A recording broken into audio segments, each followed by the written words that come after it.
नमस्कार मित्रमैत्रिणींनो, cooking with वंदनामध्ये आपलं स्वागत आहे।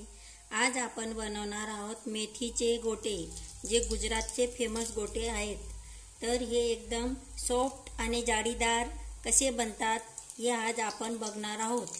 तर मग चला आपण आता आपली कृतीकडे वळूया। तर सर्वात आधी आपण एका बाउलमध्ये असं 2 वाटी बेसन पीठ घेतलेले आहे आणि आपण ह्या बेसन पीठमध्ये थोडं असं पाणी घालून त्याला एक स्मूथ असा पेस्ट करून घेणार आहोत।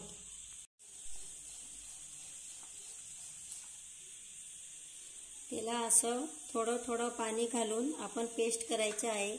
पण या पिठामध्ये बघा मी काहीही टाकलेलं नाही, फक्त आपण बेसन पीठ आणि पाणीचंच पेस्ट करून ठेवत आहोत। हे बघा आपलं पेस्ट एकदम स्मूथ आणि बघा किती छान असं रिबन टाइप पडत आहे। याप्रमाणे आपण आता या पेस्टला झाकून ठेवणार आहोत। आता एका खलबत्त्यात आपण असे साबुत धणे घ्यायचे आहेत, थोड्या ओवा घ्यायचे आहेत आणि थोडी काळी मिरी पण घ्यायची आहे। आणि आता आपण याला थोडं असं जाडसर कुटून घ्यायचं आहे, एकदम बारीक पावडर करायचं नाही, त्याला जाडसरच राहू द्यायचं। त्यानंतर अशी हिरवी मिरचीचा आपण ठेचा करून घेणार आहोत। तुम्हाला हवं असलं तर तुम्ही तिला कट करून पण वापरू शकतात, पण मी याप्रमाणे ठेचा करून तिला वापरते।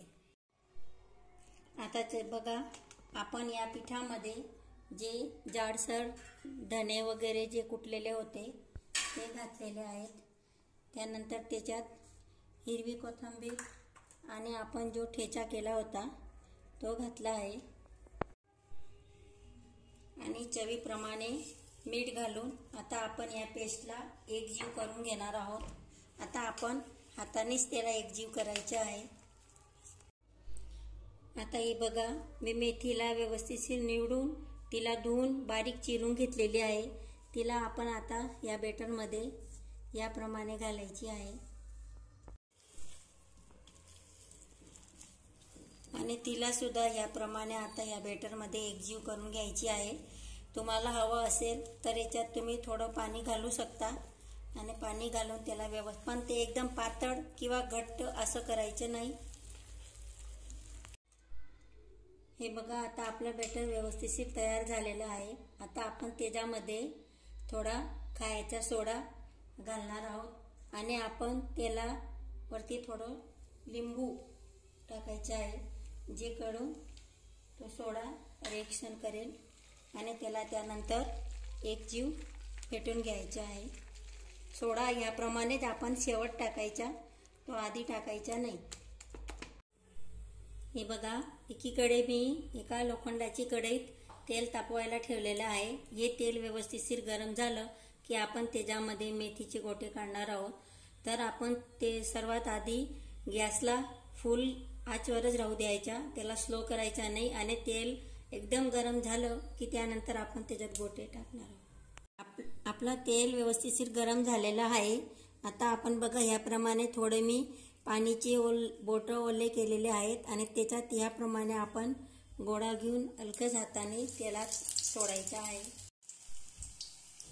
याप्रमाणे कढईत जेवढे मावतील तेवढे गोटे आपण एका टायमाला टाकायचे आहेत। हे बघा याप्रमाणे आपण असे दोघी साईडला गोल्डन ब्राऊन होईपर्यंत त्यांना व्यवस्थित फ्राय करायचे आहेत। तर ह्याप्रमाणे आपले गोटे तयार झालेले आहेत। तर तुम्ही याप्रमाणे गोटे नक्की बनवून बघा आणि तुम्हाला जरी रेसिपी आवडली असेल तर चॅनलला सबस्क्राईब करायला विसरू नका।